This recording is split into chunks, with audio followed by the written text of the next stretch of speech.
Rebecca Stevens from Work Brighter here. I want to talk to you a little bit about succession planning this week, because at the end of the day, when you're in a role, there's always that point where you think it might be time for you to move on, and sometimes you could be running quite a significant piece of work, significant level of responsibility in terms of projects or even in terms of people management, and that's where succession planning is something that you should have been thinking about, because then you're feeling, it can be tricky to leave.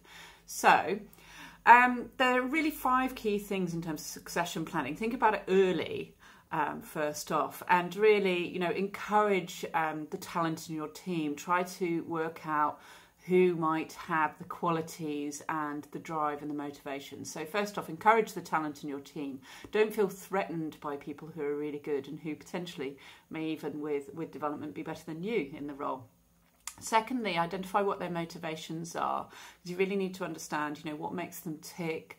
Are they going to be energized by that type of role, or is that going to take them into, is it going to take them from a technical role to a managerial role when perhaps they don't really want to? So you need to be looking at their motivations. You need to identify what their development gap is. What skills are they going to have to learn? What is going to be new to them? And can you give them any support in terms of getting that exposure before they're actually moving up? And then also you need to invest some time in this. So it might be, a bit of coaching, a bit of mentoring. You need to give them time to develop their capabilities, because we don't all just become great managers or great technical leaders overnight. So you need to align that with what their gaps are.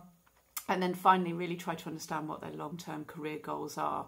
Do those align with what your plans are for them? So you really need to have some conversations there. Anyway, you can find out more at workbrighter.co.uk/secrets. Thank you.